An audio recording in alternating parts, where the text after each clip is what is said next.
Buenas noches, compañera.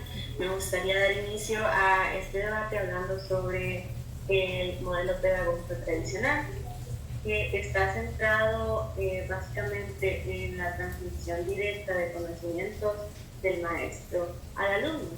Este modelo ha sido bastante dominante en muchos sistemas educativos latinoamericanos, incluyendo el de nuestro país, Honduras. Este enfoque para mí radica en el profesor y más que nada en la memorización de contenido. Es por eso que es motivo de crítica debido a la falta de interactividad y que realmente no existe ese vínculo de maestro a alumno. Es decir, que se le da mucha más importancia al docente que a quien se quiere educar. Esto se aplica con una actitud bastante autoritaria y además de esto no la considero yo como una herramienta que nos ayude a fomentar el pensamiento crítico y mucho menos la creatividad. Bueno, sabemos buenas noches, sabemos que desde hace mucho tiempo la educación en Honduras siento que se ha ido deteriorando de cierta manera. ¿Por qué? Tú tienes un punto ahí que decía del modelo tradicional.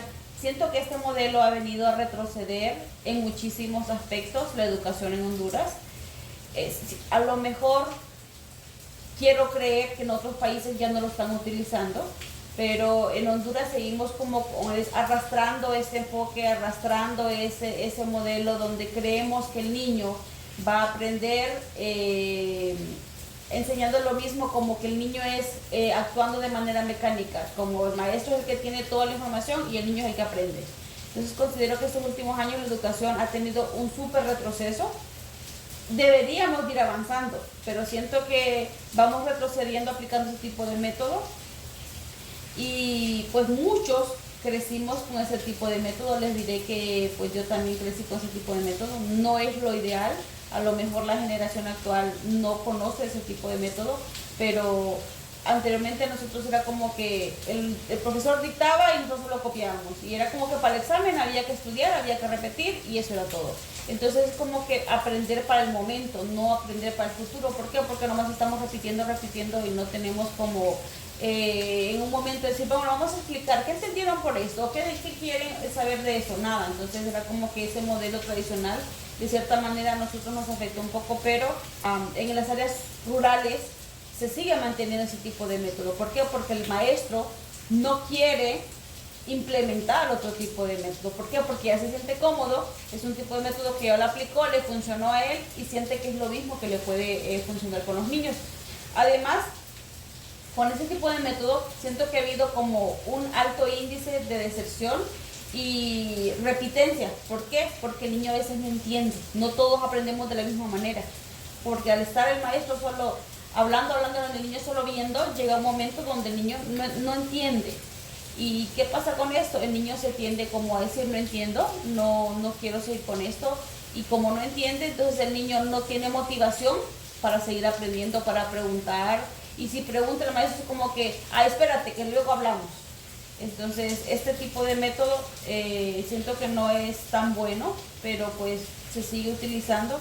Aparte de esto, siento que hay otro método que es un poco más efectivo, o siento que también podría ayudarnos a salir un poquito de todo este contexto que hemos venido arrastrando del método tradicional, como el cayetano, que hace que el niño se desarrolle de cierta manera en el entorno, que pueda desarrollarse con sus amigos o se pueda aprender de una mejor manera. ¿Y qué es lo que pasa con esto? ¿Cómo nos vamos a encontrar nosotros como futuros docentes? ¿Qué podemos hacer como futuros docentes? O sea, ¿tú qué piensas que podemos hacer como futuros docentes? Bien, más que nada, nuestra responsabilidad como futuros docentes, como futuros profesionales de la educación, debemos saber adaptarnos a las diferentes adversidades que se nos puedan llegar a presentar. Debemos considerar lo que son la falta de recursos,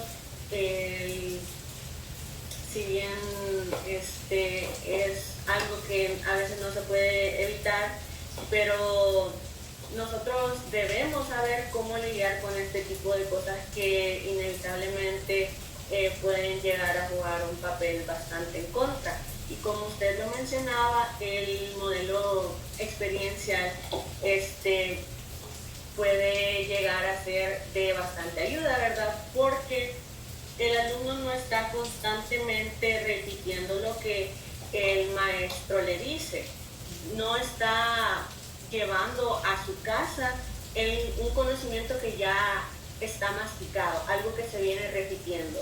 Debemos evitar quedarnos estancados y seguir esa línea que ha venido desde nuestros antepasados, por decirlo así. El alumno debe tomar ese papel de protagonista, ser activo y poder desarrollar habilidades más allá de la memorización, sino el poder experimentar, sentir curiosidad, el hacer, porque hay un modelo que nos indica que el alumno no solo aprende estudiando, memorizando, repitiendo, sino haciendo, llevando a práctica más que la teoría, sino que nos deriva a cuestiones como dejar que los alumnos puedan opinar sin sentirse juzgados, darles esa libertad de expandir su curiosidad, su mente, sus pensamientos y promover que otros alumnos tengan la libertad también de escoger su propio estilo de aprendizaje. Porque si un maestro llega únicamente a imponer su estilo, los alumnos podrían sentirse como inferiores de alguna manera. Y es algo bastante importante, me parece a mí, considerar que el alumno nunca va a ser inferior, sino que tanto como el docente como el alumno deben ir de la mano, ayudarse, apoyarse, saber cómo lidiar con ciertas circunstancias que se den dentro del aula. De cierta manera sí.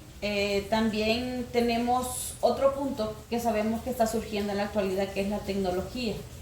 Muchos lo ven de la manera negativa, porque sabemos que en el tiempo de pandemia fue cuando todo salió a flote. Todos sabemos que la tecnología existe desde hace rato, pero en cuestiones de la pandemia fue cuando todo el mundo se hizo como dependiente de la tecnología.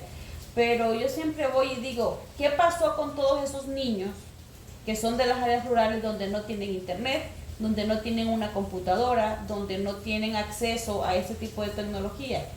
Y es ahí donde yo me centro y digo, ahí está para mí el problema. ¿Por qué? Porque estos niños tuvieron un retraso increíble.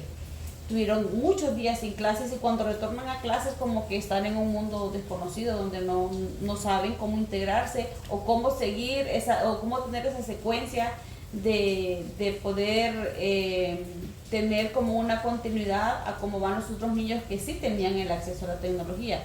Muchos dicen que la tecnología es mala, pero ¿cuál es su punto de vista de la tecnología? O sea, ¿cómo podemos nosotros como futuros docentes implementar esa tecnología? Porque para unos que no lo tienen acceso dicen, no, pues es malo, pero para otros que tienen acceso dicen, no, pues es bueno. Bien, yo considero que como humanos, como personas que conviven en una sociedad y más que nada como docentes, debemos alejarnos de esa idea de que la tecnología es mala, porque es todo lo contrario.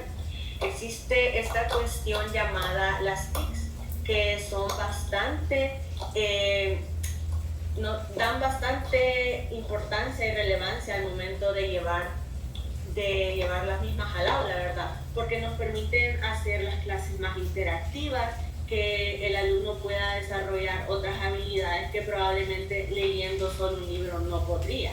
Esto lo conseguiríamos transmitiendo contenido audiovisual como pueden ser películas, pequeños videos, canciones, que mantienen al alumno, por así decirlo, despierto, atento y que de alguna u otra manera pueden llevarnos a que el alumno se sienta más curioso, que pueda experimentar más, porque como alguien que en realidad tuvo experiencia en la pandemia con el estar detrás de una pantalla, puedo decir que el ver una cantidad absurda de texto no es para nada llamativo, en realidad no es de ayuda, porque debemos buscar precisamente que adolescentes, niños e incluso adultos puedan relacionar de una manera más creativa, recordando, reconociendo, implementando, buscando y desarrollando ciertas cuestiones que solo con la tecnología podríamos llegar a.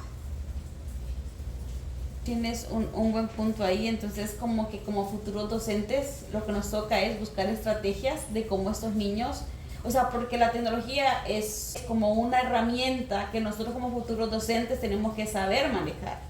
¿Por qué? Porque eso nos va a ayudar a tener con los niños una mejor interacción.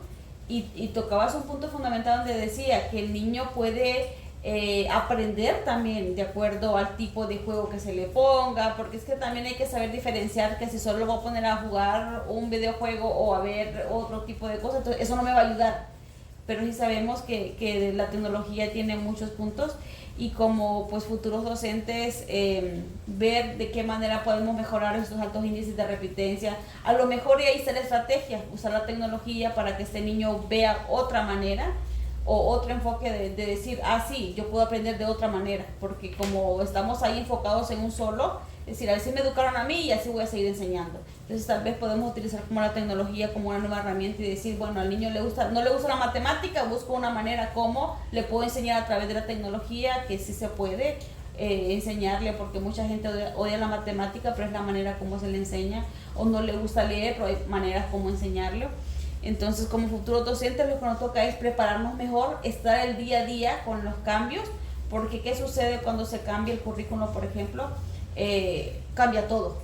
Entonces, pues nosotros también tenemos que estar preparados, prepararnos mejor, crear un ambiente más inclusivo también con los niños, porque a veces se da como esas ciertas diferencias. Entonces traer como un ambiente más inclusivo y obviamente planificar muchísimo mejor, porque si tenemos un plan donde todo ese tipo de cosas que podemos mejorar las tenemos ahí, las trabajamos en línea, eso que vamos a tener un cambio bastante bueno en cuestiones de la educación.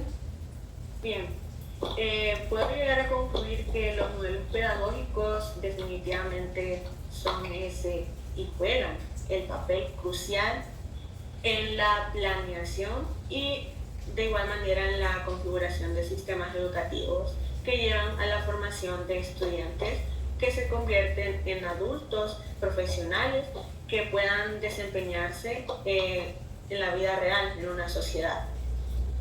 Es importante saber que nuestro contexto social es más que fundamental que los maestros podamos y sepamos adaptar e implementar estos modelos considerando las diferentes realidades que vivan los alumnos, entre ellas las limitaciones de recursos o las necesidades que tenga cierta comunidad, ¿verdad? Yo considero que la educación es y debería seguir siendo algo que se mantenga en constante evolución. Más que nada hablábamos sobre la tecnología, ¿verdad? Que debe dejar de ser algo controversial porque en realidad no lo es. Es una herramienta que nos va a ayudar y que de ahora en adelante, tenemos que ver al futuro, porque todo el mundo está en una constante evolución y no podemos quedarnos atrás como educadores, y los alumnos mucho menos, ¿verdad? Porque vienen nuevas generaciones que están dispuestas a aprender de otra manera. Yo no puedo aprender de la misma manera en que aprendió mi abuelo o que aprendió mi abuela, y usted no puede pretender que su hijo aprenda de la misma manera que lo hizo usted, ¿verdad?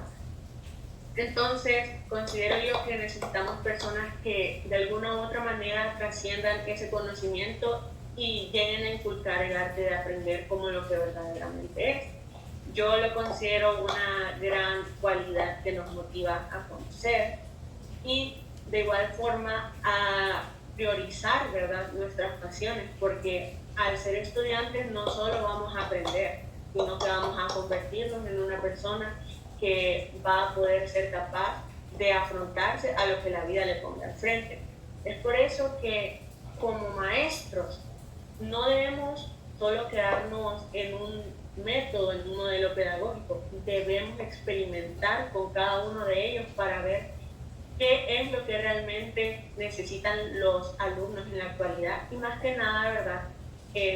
Incluir el ser participativos, inclusivos, críticos, porque la educación podemos llegar a transformarla así y puede llegar a ser una herramienta que va a ser definitivamente de ayuda para el desarrollo social y económico de cualquier región en el mundo. Esta sería nuestra conclusión final de nuestro debate y pues hasta aquí nuestra reflexión. Muchísimas gracias.